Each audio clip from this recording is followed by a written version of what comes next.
మరి అయితే ఈ టీవీకే పార్టీకి మన ఆంధ్రప్రదేశ్ జగన్మోహన్ రెడ్డికి లింక్ ఏంది?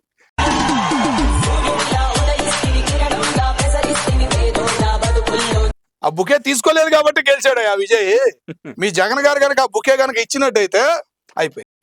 అన్న వస్తున్నాడు, మంచి రోజులు వస్తున్నాయి ఏం చెప్పండి. ఈ విజయ్ గెలవడానికి ముఖ్య కారణం జగన్ ఫోటోనే. జగన్ ఫోటో వాడుకోవడం వల్లనే విజయ్ గెలిచిండు అనేసి రోజా ఒక స్టేట్మెంట్ అయితే ఇవ్వడం జరిగింది. మరి దీనిపైన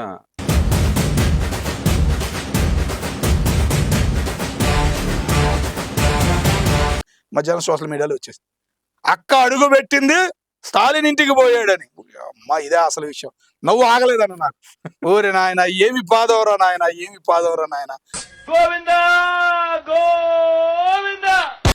వైఎస్ చంద్రబాబు మళ్ళీ జగన్ అన్న కేసీఆర్ ఊరి అమ్మ 4 వికెట్లు పడిన 5వ వికెట్ స్టాలిన్ అయ్యాడా.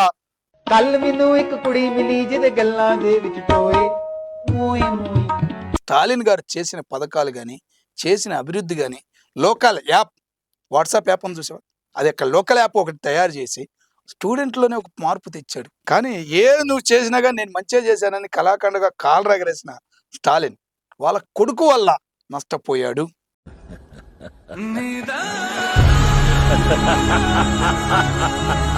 ఆంధ్ర ప్రజలు కులం పిచ్చిలో ఉంది ఏ రాష్ట్రం అంటే మన ఆంధ్ర చెప్పచ్చు.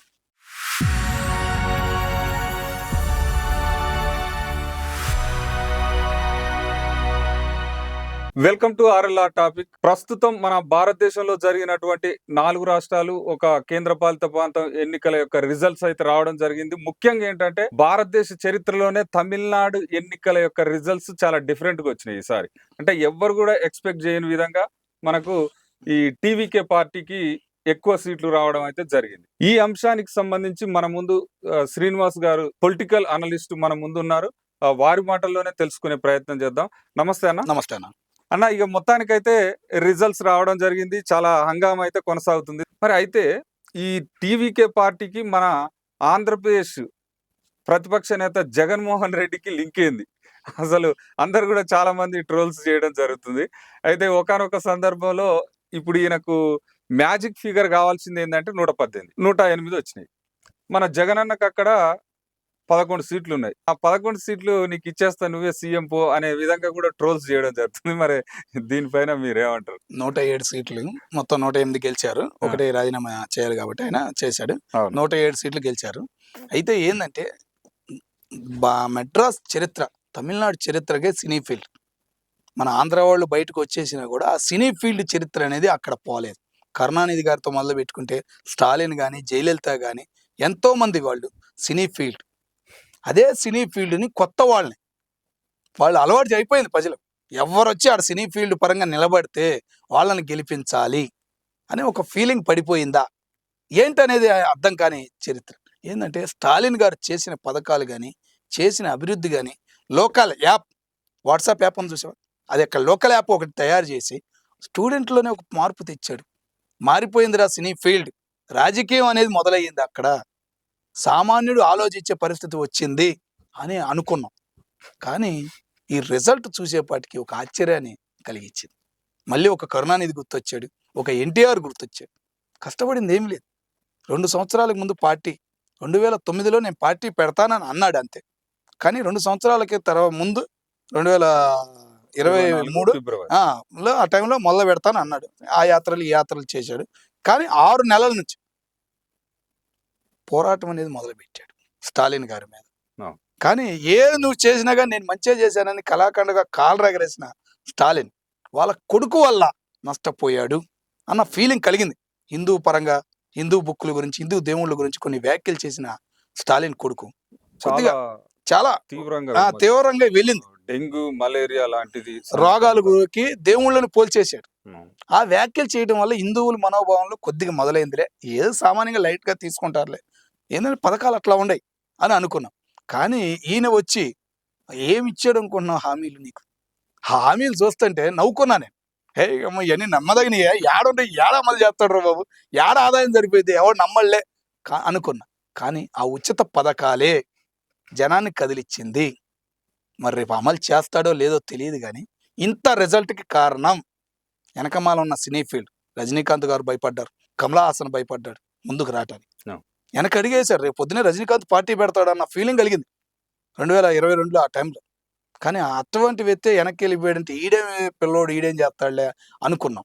కానీ 100 రోజులు నరకం చూపించారు. ఫ్యామిలీ జోలికి వెళ్ళారు, వాళ్ళ ఆవిడ్ని గదిలిచ్చారు, విడాకులు ఇప్పిస్తామన్నారు, కోర్టు మెట్ల దాకా ఎక్కిచ్చారు. అయినా కానీ సహనంతో ఉన్నాడు చూసావా. ఒక్క రూపాయి ఖర్చు పెట్టకుండా కార్యకర్తల్ని నిలబెట్టిన ఎమ్మెల్యేలని తెలుసా, ఆటో డ్రైవర్, కారు డ్రైవర్, ఇంటి పని మనిషి, అలాంటి వాళ్ళని నిలబెట్టి ఇంత రిజల్ట్ చూశాడంటే జనంలో సినిమా ఆదరణ ఉంది. ప్లస్ ఈయన ఇచ్చిన హామీలు ఒక నచ్చిన ఒక రకంగా జనం స్వాగతించారు అనే ఫీలింగ్ అయితే కలిగింది. కానీ చరిత్ర రాశాడు విజయ్. ఎన్టీ రామారావు గారి కన్నా ఇంకా ఎక్కువే. ఎన్టీ రామారావు గారికి కూడా 9 నెలలు పట్టిందంట అప్పుడు తెలుగు సినిమా కళ్యాణ్, ఎన్నో జరిగినాయి అప్పుడు. కానీ ఇప్పుడు వాతావరణం అనేది లేదు. ఎన్టీ రామారావు గారి టైంలో వరదలు వచ్చినాయి, జనాలు నష్టంలో ఉన్నారు, చాలా కుంగిపోయి ఉంది భారతదేశం, దక్షిణ భారతదేశం. కానీ అటువంటి వాతావరణం ఇక్కడ లేదు. ఓన్లీ రాజకీయం, విభేదం తప్ప ఎటువంటి వేదన అనేది లేదు. అలాంటిది తమిళనాడు చరిత్రనే కదిలిచ్చాడంటే విజయ్, మరి ఇక ముందు ముందు ఎలా ఉండబోద్ది అనేది చూడాలి. కానీ స్టాలిన్ ఓడిపోయాడు చూసావా. స్టాలిన్ దగ్గర గెలిచింది ఎవరో ఒక లేడీ. అది చరిత్ర, ఒక చరిత్రే అది మాత్రం. ఓకేనా. ఏంటంటే ఆమె పెట్టుబడి పెట్టిన లేదు, ఏమీ లేదు. ఆమె ఆస్తంతా కలిపినా కూడా 20,000 30,000 లేదా. ఆమె గెలిచిందంటే అదే ఉదాహరణ. జనం స్వాగతించారు. 5 ఏళ్లకు ఒక గవర్నమెంట్ మారితేనే మన సొమ్ము మనకు ఉపయోగిస్తారు అనే ఫీలింగ్ జనంలో ఉంది కాబట్టి ఇలా గవర్నమెంట్ను మారుస్తున్నారు అక్కడ ఉన్న జనం, గవర్నమెంట్ ఎంప్లాయర్స్ కానీ అని మేము అనుకుంటాం. ఇంకొక విషయం ఏంటంటే, ఇప్పుడు ఈ విజయ్ గెలవడానికి ముఖ్య కారణం జగన్ ఫోటోనే. జగన్ ఫోటో వాడుకోవడం వల్లనే విజయ్ గెలిచిండు అనేసి రోజా ఒక స్టేట్మెంట్ అయితే ఇవ్వడం జరిగింది. మరి దీనిపైన ఆంధ్ర ప్రజలు కులం పిచ్చిలో ఉంది ఏ రాష్ట్రం అంటే మన ఆంధ్ర చెప్పచ్చు. అలాంటి రాష్ట్రంలో నాయుడు చౌదరి అంటే అస్సలు ఎలా తన్నుకుంటారంటే అలా తన్నుకుంటారు. వాళ్ళు ప్రశాంతంగా వాళ్ళ పనులు వాళ్ళు చేసుకుంటున్నారు. పవన్ కళ్యాణ్, నాదన్ల మనోహర్ గారు, చంద్రబాబు గారు, లోకేష్ గారు లాంటి వాళ్ళ మధ్యలో ఏం చేయాలి, ఎటువంటి పుల్లలు పెట్టాలి అని అర్థం కాక రాంబాబు లాంటి వాడిని దింపారు. దింపినా కూడా ప్రయోజనం లేక ఆడి అన్న మాటలు కానీ తీసుకెళ్లి జైల్లో పెట్టి హింస అనేది పెనసాని చంద్రశేఖర్ గారు చూపించారు. ఒక ఎన్ఆర్ఐ ఆయన, చిన్న వ్యాపారం దగ్గర నుంచి పెద్ద వ్యాపారం దాకా ప్రతి దేశంలో ఉన్న ఎన్ఆర్ఐ ఆయన. లేని దేశంలో ఆయన వ్యాపారం లేదు. అలాంటి ఆయన అంత బిజినెస్ పెట్టుకుని మళ్ళీ డాక్టర్, మెడికల్, ఏ బిజినెస్ అయినా ఉంది. చెత్త బిజినెస్ దగ్గర నుంచి, చెత్త బండి ఉంది చూసావా, ఆ బిజినెస్, హెచ్పి పెట్రోల్ బంకులు ఉంటాయి చూసావా, ఆ పెట్రోల్ బంకుల దగ్గర నుంచి లేని బిజినెస్ లేదు. చిల్లర అదే కౌంటర్లో వ్యాపారం ఉంటుంది, అది దుర్గమ్మ గుడి దగ్గర వ్యాపారాలు ఉంటాయి, అయ్యి A to Z అనాలి. అలాంటి వ్యక్తిని, బిజినెస్ మైండ్ వ్యక్తిని తీసుకొచ్చి ఆ జిల్లాలో నిలబెట్టినాడు చంద్రబాబు నాయుడు గారు అంటే మేము ఆశ్చర్యపడ్డాం. ఏం చూడటానికి లేకుండా తయారు చేస్తున్నారు, ఎటువంటి పథకాలు ఇచ్చిన హామీలు నిలబెడుతున్నారు. అవి ఓకే. ఇంకా జగన్మోహన్ రెడ్డి గారు ఏం అడుగుతారు, ఒక్కటి అడుగుతున్నారు, సూపర్ 6 ఇచ్చింది, దానిలో ఇంకా 2-3 అమలు అవ్వట్ల, అవి అడగటం లేదు. ఏం చేస్తున్నారు వాళ్ళకి అర్థం కావట్లేదు. అసెంబ్లీకి వస్తున్నారా లేదు, కంటికి కనపడుతున్నారా లేదు. ఇక ఏం చేస్తారు, ఫ్యాన్స్ అభిమానులు ఉంటారు కదన్నా, ఇక ఏం చేయాలో అర్థం కావట్లేదు. ఆడ మొన్న ఏదో స్టాలిన్ ఎవరో అభిమాని దారిలో వెళ్తా అభిమాని జగన్ బొమ్మ ఇచ్చాడు, అది తీసుకుని పైకి ఎత్తి కథం, అబ్బా మా జగన్ వల్లే గెలిచాడని ఫీల్ అవుతున్నారు. నేను అదే అంటున్నా, మన విజయ్కి ఇచ్చింది, విజయ్కి ఒక అభిమాని ఇచ్చాడు, జగన్ అభిమాని, జగన్ ఇవ్వలేదు కదా, లేదా విజయ్ తీసుకెళ్ళి ఏం పెట్టుకోలేదు కదన్నా. ఒక అభిమాని వెళ్తా ఇచ్చాడు, అది తీసి పైకి చూపించాడు, మళ్ళీ పక్కన పడేసాడు. మన రీసెంట్ గా పెళ్లికి వెళ్ళాడు, విజయ్ కలిసాడు, అదేదో బుకే, అక్కడే ఫుల్ అయిపోయాడు. అది తీసుకున్నట్టయితే విజయ్ అయిపోయేవాడే, విజయ్ బుక్ ఇచ్చినట్టే ఓడిపోయేవాడేమో. నేనే అంట, ఆ బుకే తీసుకోలేదు కాబట్టి గెలిచాడు ఆ విజయ్. మీ జగన్ గారు కనుక ఆ బుకే కనుక ఇచ్చినట్టయితే అయిపోయి, ఆ బుకే నాదని చెప్పేసి ఆమె లాక్కెళ్ళింది కాబట్టి దేవతలాగా వచ్చి ఈరోజు విజయ్ గెలిచాడు అని నేను చెప్పగలుగుతా. మరి చూస్తాను ఉదాహరణ, రోజా గారు పాదం, ఏమి పాదం అన్నది, ఆ పాదం ఏం చెప్పాలి చెప్పు. నేను పొద్దునన్న 11 దాకా విజయ్ ఓడిపోతున్నాడు అంటే, అరే మా స్టాలిన్ ఎందుకు ఓడిపోయాడు, ఒక రకంగా బాధేసింది. నేను ఒక రకంగా తమిళనాడులో చూశాను, నేను మహాబలిపురం ఏరియాలో నేను తిరిగాను, నేను ఉన్నాను, అక్కడ ఉన్న జనం పరంగా, మన తెలుగు వాళ్ళ పరంగా చాలా మందితో మాట్లాడతాను, మా ఫ్రెండ్ సర్కిల్ అంతా చాలా ఉంది అక్కడ. నాకు అసలు అర్థం కాలే, ఏమి ఓడిపోవడం ఏంది ఇట్లాంటి ఏరియాలో అని చెప్పేసి నాకు అర్థం కావట్లేదు. ఎక్కడ ఓడిపోయారా ఏంది మా ఫ్రెండ్స్ అడుగుతా అంటే మధ్యాహ్నం సోషల్ మీడియాలో వచ్చేసి అక్క అడుగు పెట్టింది స్టాలిన్ ఇంటికి పోయాడని. అమ్మా ఇదే అసలు విషయం. నవ్వు ఆగలేదన్న నాకు. ఓరి నాయన ఏమి పాదవరా నాయన, ఏమి పాదవరా నాయన. వైఎస్, చంద్రబాబు, మళ్ళీ జగన్ అన్న, కేసీఆర్, ఊరి అమ్మ 4 వికెట్లు పడిన 5వ వికెట్ స్టాలిన్ అయ్యాడా. అమ్మో నాయన అనుకున్నాను ఇక నేను. అదేమంట తమిళ్లో మాట్లాడిందంట. మా జగనన్న వల్లే మళ్ళీ గెలిచాడంట. ఏం మాట్లాడుతున్నాం గారు అర్థం కావట్లేదు. ఇలాంటి వాళ్ళు రాజకీయాల్లో ఎదుగుతున్నారంటే నవ్వుకోవాల్సి వస్తుంది. వీళ్ళకి ఏం తెలుసు. ఇప్పుడు ఆమె డిఎంకే అధినేత స్టాలిన్ తరపున ప్రచారం చేస్తే మరి ఇక్కడనేమో వైఎస్ జగన్ కు మరి వ్యతిరేకమా అనేది కూడా మరి క్వశ్చన్ వస్తుంది. ఆమె పార్టీ రాజీనామా చేసింది జగన్ శని వదిలిపోయింది అనుకున్నామన్నా.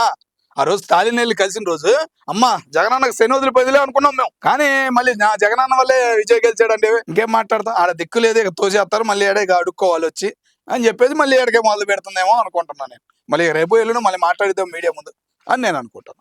నెక్స్ట్ మరి ఇప్పుడు కనిగిరి మళ్ళీ ఎన్నికల్లో అవకాశం ఉంటుందా, ఆమెకు సీట్ ఇవ్వచ్చు? ఆడ ఇవ్వకపోవచ్చు అన్న. ఏంటంటే జగన్ గారికి తరపున అక్కడ ఒక గట్టి క్యాండిడేట్ తయారయ్యాడు అని చెప్పేసి రీసెంట్ గా సమాచారం ఉంది. కాబట్టి కనిగిరి నుంచి వచ్చే అవకాశాలు చాలా తక్కువ అని మేము అనుకుంటాం. ఇక్కడ ఉదయనిధి అంటే స్టాలిన్ కొడుకు సనాతన ధర్మం పైన విమర్శలు అయితే చేయడం జరిగింది. ఆ ప్రతిఫలమే ఈ రోజు ఓటమికి కారణమైందని చెప్పి ఆయన నియోజకవర్గంలో ఆయన గెలిచాడు. అవును, ఓకేనా. అట్లాగే ఏంటంటే వాళ్ళ నాన్నగారి పరంగా దగ్గరికి రానిపోవటం, మనుషుల్ని యాత్రలు చేస్తున్నప్పుడు సెక్యూరిటీ అనేది సరిగ్గా పెట్టుకోవాలి. జనం వస్తారు అభిమానులు, వాళ్ళ తోసేయటము, ఇసుక్కోవటము, ఆ మొహం ఫేస్ ఉంటుంది చూసావా. సోషల్ మీడియాలో ఆ వీడియోలు అనేవి వైరల్ అయినాయి భయంకరంగా. తమిళనాడు సోషల్ మీడియాలో భయంకరంగా పెరిగిపోయింది ఆదరణ. ఆ వీడియోలన్నీ వైరల్ అవటం వల్ల చాలా పెద్ద మైనస్ అయ్యింది. విజయ్కి కూడా ప్లస్ అయ్యింది. సినీ ఫీల్డ్ వాళ్ళు ఎవరో ముందుకు వచ్చి సపోర్ట్ పలకల, ఓటేసి వెళ్ళిపోయారు. రజనీకాంత్ సపోర్ట్ పలకల, కమల్ హాసన్ సపోర్ట్ పలకల. కానీ ఒక నిలబడ్డాడు క్యాండిడేట్ అంటే ఒక సోషల్ మీడియా వల్ల కూడా బాగా వైరల్ అయినాయి ఆయన వీడియోలు. ఆయన చేసిన యాత్రల వీడియోలు కానీ రివర్స్ అవటం కానీ వాతావరణం అనేది మొదలయ్యింది అనే ఫీలింగ్ కలిగింది. అందుకని ఈ రిజల్ట్ చూడగలిగారు. కానీ ఇప్పటికైనా మారాలి వాళ్ళ కొడుకు. కానీ ఇప్పుడు రేపు గెలిచాడు ఎమ్మెల్యే, ఇంకా సనాతన ధర్మం గురించి, మన దేవతల గురించి, మన దేవాలయాల గురించి ఇంకా చేస్తాడేమో అనే బాధ అయితే మాకుంది. కానీ ఇప్పుడు నిలబడాలి ఈయన.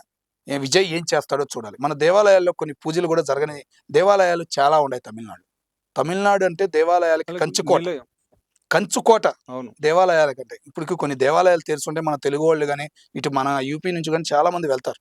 వెళ్తే అక్కడ ఒక మార్పు, ఒక ఏంటంటే మనసు మారిపోయిద్ది ఆ వాతావరణానికి అన్న ఫీలింగ్ ఉంది. అట్లాగే కొన్ని దేవాలయాలు కొండల మీద ఆగిపోయిన ఆపరణే ఉన్నాయి. పూజలు అందుకొని దేవాలయాలు చాలా ఉన్నాయి అనే ఒక చరిత్ర కూడా తమిళనాడు మచ్చ ఉంది. ఆ మచ్చని తుడిపేయాలని విజయ్ గారు. ఇక్కడ విజయ్ టికెట్లు ఇచ్చినటువంటి అభ్యర్థులు మొత్తం సామాన్య ప్రజలు, అంటే సాధారణ ప్రజలు అని చెప్పొచ్చు. అంటే ఫైనాన్షియల్ గా పరంగా కూడా ఎలాంటి ఆదాయం లేని వాళ్ళకే టికెట్లు ఇవ్వడం జరిగింది. అందులో ఇంకొక హైలైట్ పాయింట్ ఏంటంటే ఒక ట్యూషన్ టీచర్, ఆమె ఏంది ఈ మన విజయ్కి అభిమాని, ఆయన తరపున ప్రచారం చేస్తున్నది. ఆ విషయం తెలుసుకొని మరీ టికెట్ ఇచ్చి గెలిపించుకోవడం జరిగింది. అంటే దీని గురించి మీరేమంటారు? ఆయన వెనకమాల, విజయ్ వెనకమాల 4 ఐఏఎస్లు ఉంటారు. వాళ్ళు గత 2009 నుంచి వాళ్ళకు ఒక పాఠంగా వాళ్ళు చేసుకోవటం, నేర్చుకోవటం, ఏం జరుగుతుంది ఏందనేది ఒక మెటీరియల్ అనేది వచ్చింది. నిలబడిన క్యాండిడేట్లు కూడా ఎక్కడ ఏ ఊరు అనేది కూడా తెలియదు. వాళ్ళకి సీట్ ఇస్తారని వాళ్ళకి చివరి దాకా కూడా తెలియదు. అలా ఒక లిస్ట్ తయారు చేసి ముందే పెట్టుకున్నాడు విజయ్. ఆ మాటలు ఇవన్నీ ఎప్పుడు వచ్చినాయి అంటే బయటికి రీసెంట్గా కేసీఆర్ గారిని కలిశారు. ఇప్పుడు 2014-15 తెలంగాణ వచ్చిన తర్వాత కలిశారు. కలిసిన తర్వాత కేసీఆర్ గారి మీద సలహా, ఇలా క్యాండిడేట్లను ఎట్లా నిలబెట్టాలి ఏంటనేది ఈయన దగ్గర తీసుకున్న సమాచారం ప్రకారమే ఆయన క్యాండిడేట్లని అప్పటి నుంచి 2014 నుంచి క్యాండిడేట్లను హోదా చేయటం, వాళ్ళందరినీ కరోనా టైంలో ఉపయోగించాడు. చాలామంది మెసేజ్లు డైరెక్ట్గా పంపించేయటం, ఇలా సేవ చేయండి అని కొంతమందికి అకౌంట్లో డబ్బులు వేయటం. వాళ్ళు ముందుకొచ్చి తమిళనాడులో చాలామంది ప్రాణాలు కాపాడారు వాలంటీర్లు. ఆంధ్రాలో వాలంటీర్లు ఎంత కష్టపడ్డారో ఆ టైంలో ఈ క్యాండిడేట్లందరూ, ఈ క్యాండిడేట్ల కింద ఉన్న కార్యకర్తలందరూ కష్టపడ్డారు 2020లో. అప్పటి నుంచి విజయ్ వెనకమాల కొంతమంది నడుస్తూనే ఉండారు.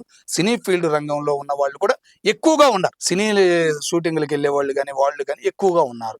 అలాంటి వాళ్ళని కూడా ఆదరించి ఈరోజు ఎమ్మెల్యే క్యాండిడేట్గా నిలబడ్డాడంటే ఒక సామాన్యుడు రూపాయి ఖర్చు పెట్టకుండా నిలబడ్డాడు.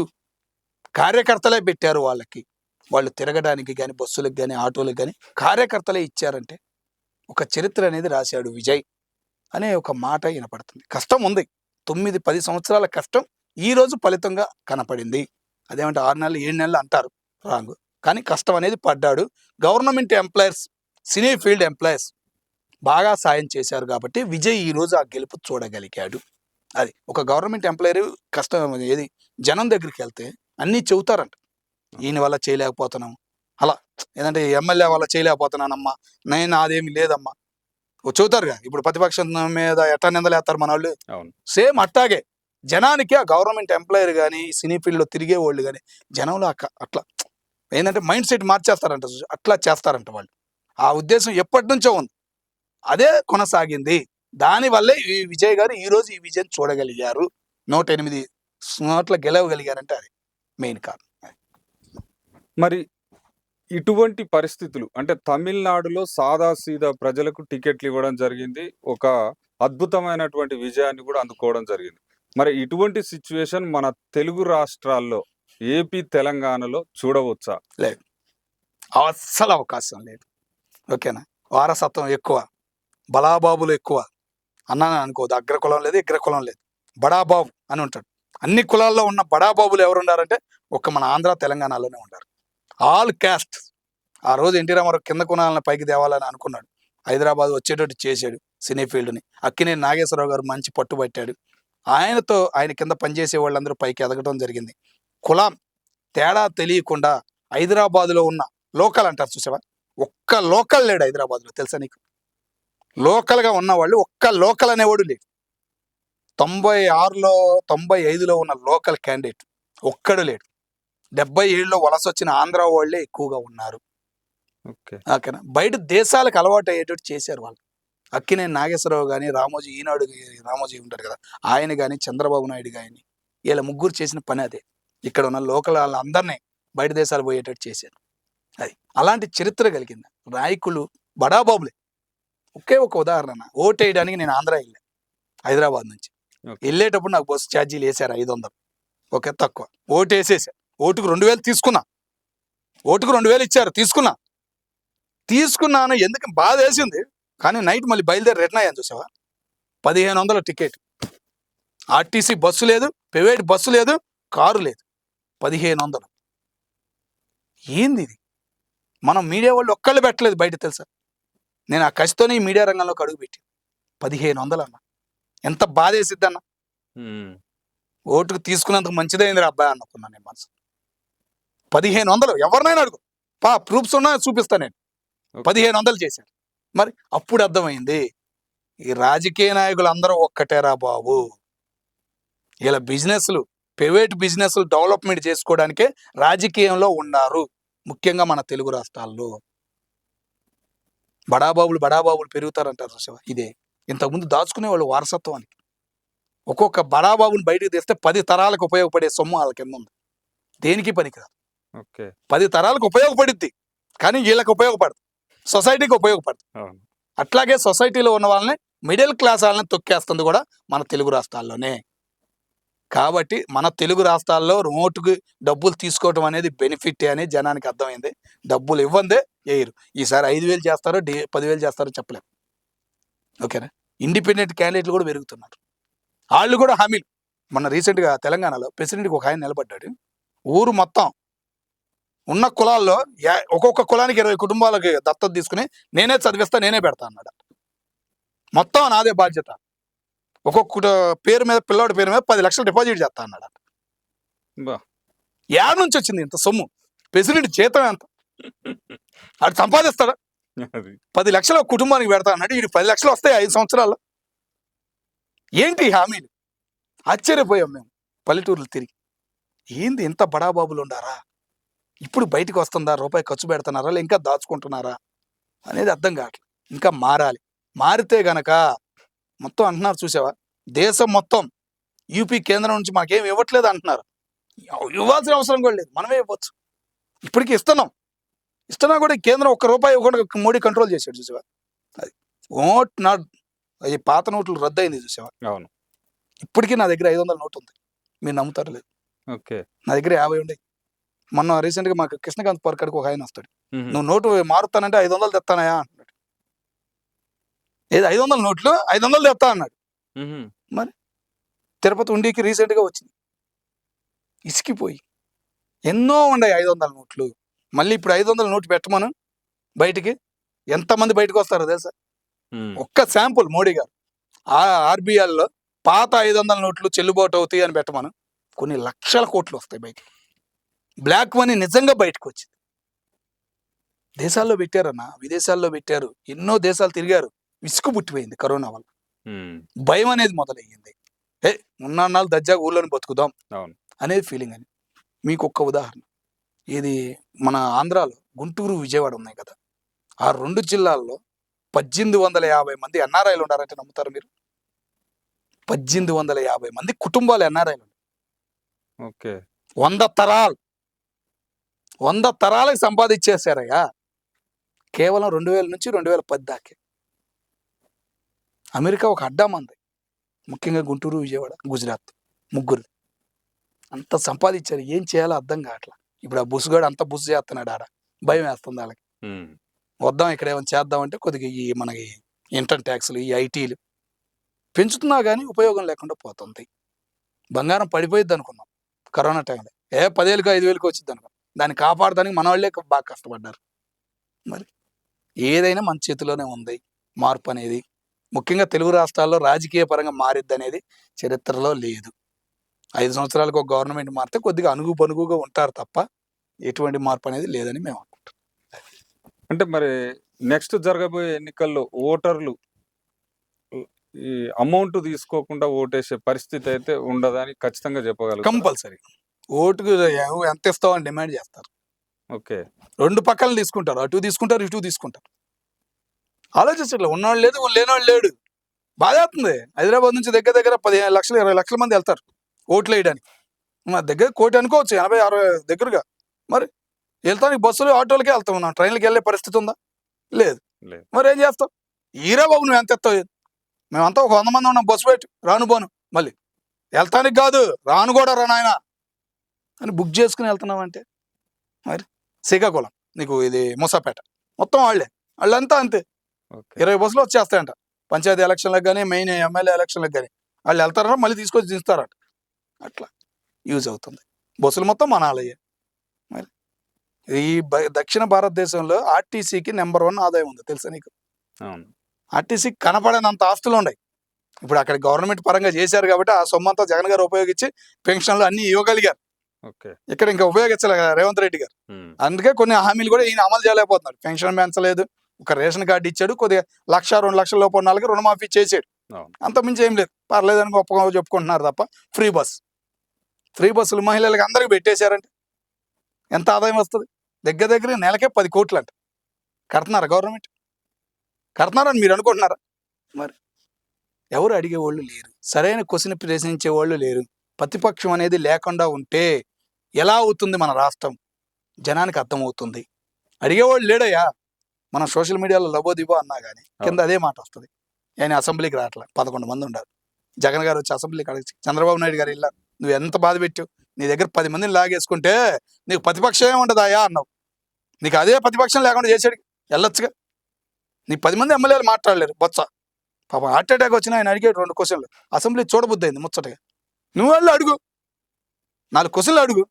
అదేమంటే పాదయాత్ర చేస్తా, ప్రతిసారి పాదయాత్ర చేస్తావా? ఆ రోడ్లు చూసాం, రోడ్లే మెయిన్. రోడ్ల వల్లే రివర్స్ వచ్చింది. ఆటో వాడికి 10,000 ఇచ్చాడన్నా. 10,000 ఇస్తే ఆడు తాగి తొంగుని ఉన్నాడు. ఆ రోడ్డు బాగోలేదు, మళ్ళీ నడిపి ఆటోని పాడు చేసుకోవడం ఎందుకు లేదు? 10,000 ఇచ్చాడుగా, తాగి పడుకుందాం లేదు, సోమరిపోతానమే కదా. అదే 10,000 ఇచ్చి రోడ్డు వేసాడు, ఇంకా 10,000 సంపాదిస్తున్నాడు చంద్రబాబు వల్ల. అది దానికి దీనికి ఎంత తేడా ఉంది? మరి పోయి మళ్ళీ తిరుపతి లడ్డు ఎంత కల్తీ అయిందన్నది నాకెంతో బాధ వేసిందన్న. నేను రీసెంట్గా గుండెది 10 లడ్డులు తెచ్చుకుని తింటున్నానన్నా. జలుబు అనేది నా దగ్గరికి రాలేదన్నా, కానీ ఆ టైంలో 1 లడ్డు తింటే జలుబు చేసింది, దగ్గు చేసింది. జలుబు దగ్గు అనేది నా దగ్గరికి వచ్చిన చరిత్ర లేదు. ఎంత బాధేసిద్దన్న మనస్ఫూర్తిగా చాలా బాధేసింది. ఎందుకని ఈ కుటుంబం ఆ దేవుడి జోలికి వెళ్తున్నారో అర్థం కాలేదు. చాలా మైనస్ అయ్యిద్ది, స్నేహించడు వెంకటేశ్వర స్వామి, అదే ఎఫెక్ట్ అనేది కనపడుతుంది అనేది మేము అనుకుంటాం. కానీ ఇంకా మారాలి. ఏంటంటే వైఎస్ రాజశేఖర రెడ్డి అనే ఆయన చాలా చేశాడన్న. గుంటూరు విజయవాడకి రుణమాఫీ చేశాడు చూసావా?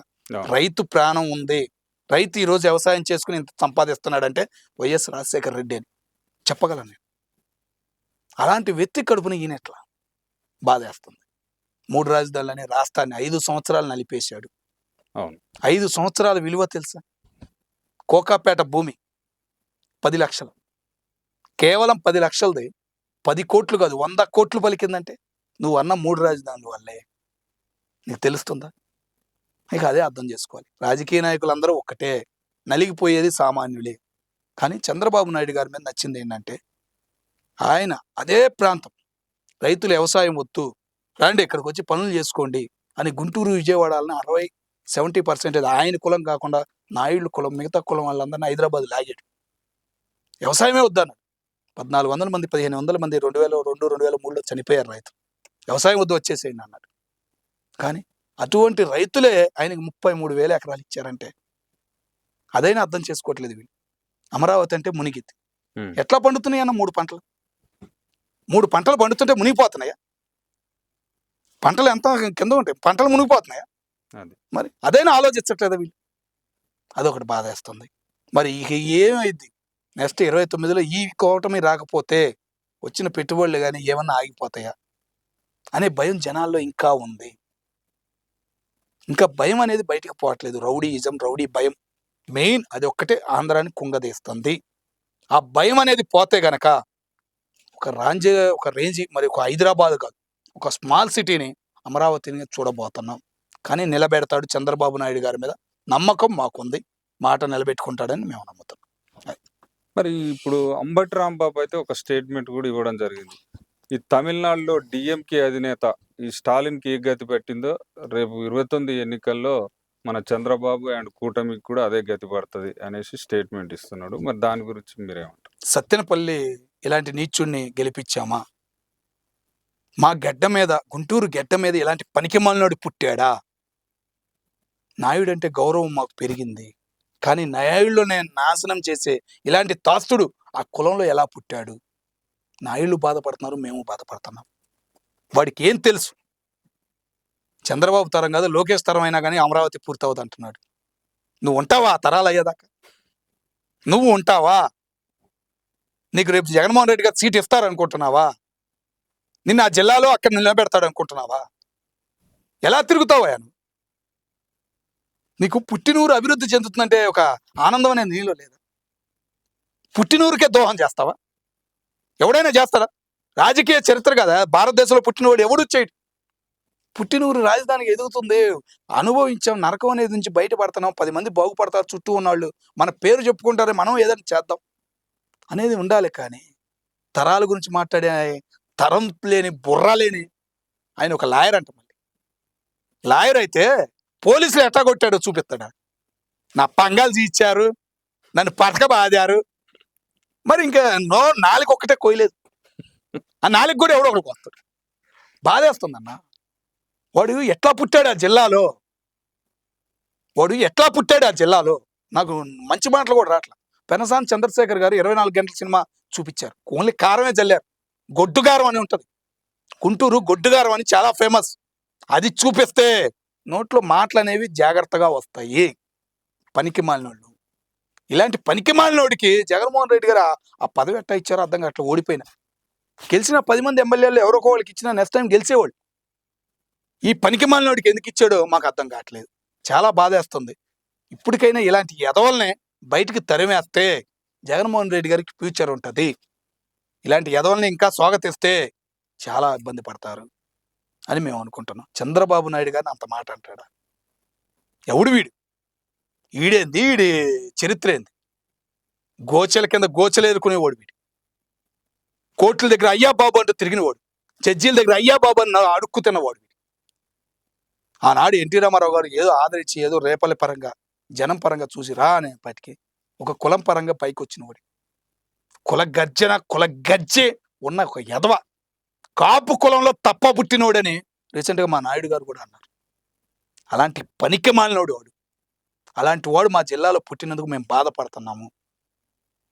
చాలా బాధ అనిపిస్తుంది. ఇలాంటి ఎదవల వల్లే ఇంకా వెనక్కి వెళ్ళిపోతుంది, జనంలో భయం తగ్గట్లేదు అనేది మేము అనుకుంటున్నాం. వీళ్ళకి సరైన సమాధానం ఉన్న పెనసాని చంద్రశేఖర్ గారు నాదల్ల మనోహర్ గారు ఈ ఎదవల్ని బాగా ఉతికారేస్తేనే భారతదేశానికి కానీ ఆంధ్ర రాష్ట్రానికి కానీ ఫ్యూచర్ అనేది ఉంటుందని మేము అనుకుంటాం. అయితే ఇక్కడ ఇంకొక హైలైట్ పాయింట్ ఏంటంటే ఇప్పుడు దక్షిణాది రాష్ట్రాల్లో మొత్తం మహిళలకు ఫ్రీ బస్ అమలయ్యేటటువంటి అవకాశం అయితే వచ్చేసింది. అంటే రేపు ఫ్యూచర్లో ఈ ఫ్రీ బస్సు అనేది ఒక మెయిన్ పాయింట్ అయ్యే అవకాశం ఉందా? ఎందుకంటే యాక్చువల్గా తెలంగాణలో ఫ్రీ బస్సు పెట్టినప్పుడు కొంచెం విమర్శించారు అందరు కూడా, కాకపోతే ఇప్పుడైతే పాజిటివ్గా వచ్చేసారు. మరి దీని గురించి మీరేమంటారు? ఫ్రీ బస్ రీసెంట్గా హైదరాబాద్ గుడిమల్కాపూర్ మార్కెట్కి వికారాబాదు, తాండూరు, పరిగి, మొయినాబాద్ సైడు ఆడవాళ్ళు వచ్చేవాళ్ళు కాదు. కూరగాయలు అమ్ముకోవడానికి కానీ రైతులు వచ్చేవాళ్ళు కాదు. కానీ ఇప్పుడు అదే కూలి బిడ్డలు, అదే రైతు బిడ్డలు ఉచిత బస్సు అనేప్పటికీ తట్టలు పెట్టుకుని బస్సు ఎక్కేస్తున్నారు. ఆ హ్యాపీనెస్ అనేది రైతులకి తెలుసు, ఆడవాళ్ళకి తెలుసు. కష్టపడాలి, కుటుంబం కోసం కష్టపడాలి అనే ఆడవాళ్ళకి ఫ్రీ బస్ వల్ల ప్రయోజనం ఉంది. నా కుటుంబం నా బాధ్యత ఉంది అనే ఆడవాళ్ళకి ఈ ఫ్రీ బస్సు వల్ల చాలా ఉపయోగాలు అనేవి ఉన్నవి. ఒక్క తెలంగాణలోనే గల్లీ గల్లీకి బస్సులు తిరుగుతాయి. ఆంధ్రాలో లేదు. ఆంధ్ర రాజధాని అమరావతి అని పెట్టారు. హైదరాబాద్ అని క్యాపిటల్ స్టార్ట్ అయిన దగ్గర నుంచి కొండాపూర్కి రోజుకి 10 నిమిషాలకి 20 బస్సులు వచ్చాయి. ఇదే చంద్రబాబు వల్ల 10 బస్సులు 100 బస్సులు చెప్పాడు. ఆదరణ పెరిగింది. కానీ ఇప్పుడు అమరావతి అన్నారు కానీ ఏపీలో ఇంతగా బస్సులు తిరగడం లేదు. గుంటూరు జిల్లాలో కానీ కృష్ణా జిల్లాలో కానీ ఏ గ్రామానికి ఇప్పుడు బస్సులు వెళ్తారు. ఉన్న దగ్గర 1600-1700 గ్రామాలకి ఏ గ్రామానికి కూడా బస్సులు వెళ్తారు.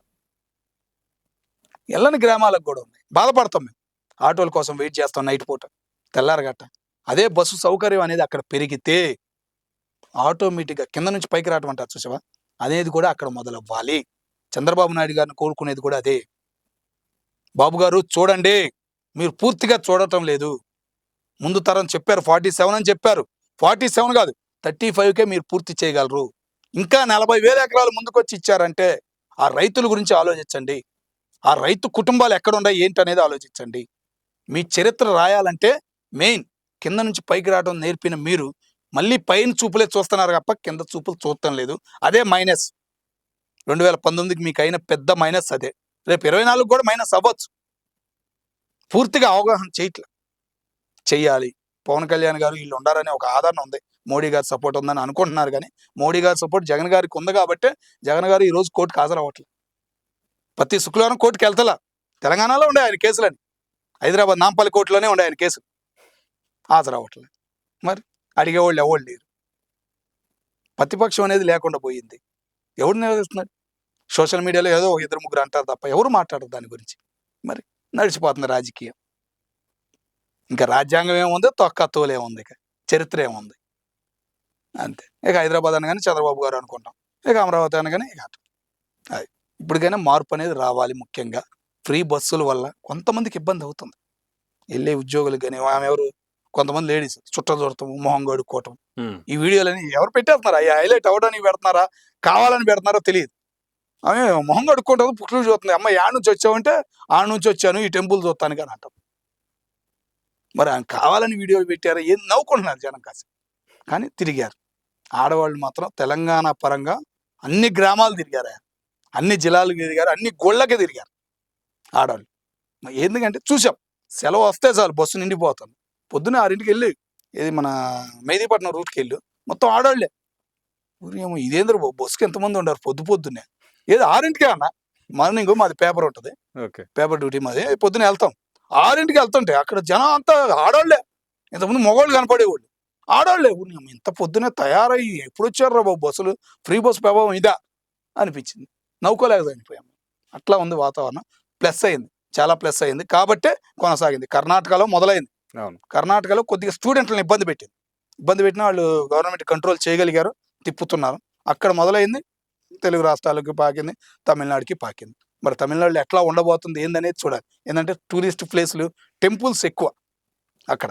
మరి ఈ ప్రభావం ఎట్లా ఉండబోతుంది అనేది చూడాలి. అయితే ఫైనల్ గా ఒక క్వశ్చన్ అన్న, ఈ మన రాహుల్ గాంధీ ఏమంటున్నాడు అంటే ఓట్ చోరీ జరిగింది, ఈవీఎం ట్యాంపరింగ్ అయింది, దాని వల్లనే బెంగాల్లో బీజేపీ అధికారంలోకి వచ్చింది అంటుండు. మరి అంటే బీజేపీ కార్యకర్తలే కావచ్చు, అందరూ సోషల్ మీడియాలో చాలా మంది అనే ప్రశ్న ఏంటంటే, మరి కేరళలో మీ పార్టీ అధికారంలోకి వచ్చింది. మరి అక్కడ ఈవీఎం ట్యాంపరింగ్ జరగలేదా? ఈవీఎం ట్యాంపరింగే జరిగింది గదా! మరి జరగలేదని ఎట్లా అంటాం?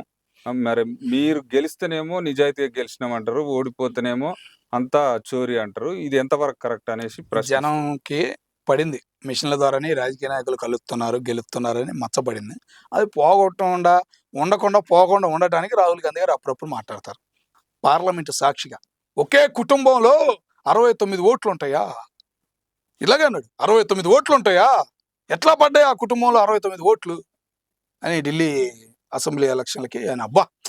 ఏదో మాట్లాడితే మొత్తం బయట పెడతాడేమో అనుకున్నాను నేను ఆ రోజు. పార్లమెంట్లో ఆయన స్పీచ్ ఇన్న రోజు హ్మ్. మొత్తం బయట పెట్టేస్తాడేమో మిషన్ల గురించి అంతా అనుకున్నా. ఏం లేదు. ఆ రోజే అర్థమైపోయింది. ఈడు నిజంగానే బాబు పొప్పే, నిజమైన పొప్పే హ్మ్. అని నాకు ఆ రోజే అర్థమైంది. కానీ ఆయన మాట్లాడే టాపిక్ ఒకటి ఏదైనా కానీ స్పాట్లో పట్టుకుంటాడు. దాని గురించి పూర్తి చేయడు, దాని గురించి పూర్తి వివరణ అనేది ఇవ్వడు. 2 సార్లు చెన్నై బోర్డర్కి వెళ్ళాడు. ఇప్పుడు బంగ్లాదేశ్ బోర్డర్కి వెళ్ళాడు. ఆ గోడ స్టార్ట్ అయింది. ఈ గవర్నమెంట్ వచ్చిందని తెలియక ముందే ఆడ గోడ అనేది స్టార్ట్ అయిందంటే ఆ కంచె దగ్గరికి వెళ్ళి ఇప్పుడు ప్రశ్నిస్తున్నాడు. ఆ వంతెన పడితే ఎంత ప్రయోజనం? జమ్మూ కాశ్మీర్ నుంచి అది వంతెన స్టార్ట్ అయింది. అవును. ఇది ఎందుకు వేస్తున్నారు? పాకిస్తాన్ వాళ్ళందరూ రావటానికి అంటున్నాడు. ఇక ఏం మాట్లాడాలి అట్లాంటి వ్యక్తితో? ఏంది పూర్తిగా చెబుతున్నాడు దాని గురించి ఏమన్నా? అవగాహన అనేది లేదు. వాళ్ళ కుటుంబం వారసత్వం అనేది అబ్బలేదు. సోనియా గాంధీ గారు ఎందుకు భయపడుతున్నారో అని అనుకున్నాను నేను. ఓన్లీ సిక్కుల గురించే భయపడుతున్నాడేమో, ఈమెని రాజకీయంలోకి నడపట్లేదు అనుకున్నా కానీ నేను. గాంధీ గారి అవగాహన కానీ, ఆయన నెహ్రూ గారి అవగాహన కానీ, ఇందిరాగాంధీ గారి అవగాహన కానీ అవన్నీ ప్రియాంక గాంధీలో కనపడతాయి. ఆమె అడిగే క్వశ్చన్లు. ఈయనకి మాత్రం అబ్బలేదు. రాజకీయ వారసత్వం అనేది ఉండదని నేను అనుకుంటున్నాను. అయితే పిఎంగా ఆమె అయ్యిద్దేమో కానీ ఫ్యూచర్లో మా ఏది మన బీజేపీ ఇంకా 10-15 ఏళ్ళు ఉండిద్ది. ఓకే. కానీ కనుమరుగైనా అవ్వచ్చు కాంగ్రెస్ పార్టీ. అది దేని వల్ల అంటే రాహుల్ గాంధీ వల్ల కనుమరుగైపోయింది అని ఒక చరిత్రలో కూడా చెప్పుకుంటారు. మరి ఆ చరిత్రను మరి ప్రియాంక గాంధీ గారు తీసుకుని బాధ్యతగా మరి కాంగ్రెస్ పార్టీని ముందుకు తీసుకొచ్చినా చెప్పలేం. ఎందుకంటే ఇప్పుడు తమిళనాడు కూడా ఒకటి ఉందనుకున్నాం. స్టాలిన్ గెలిచినా కూడా కాంగ్రెస్ పార్టీకి రేపు ఏదైనా ఫ్యూచర్ ఉండేది అనుకునేవాళ్ళు. అది ఏదో తెలంగాణ గెలిచిందని అనుకోవద్దు.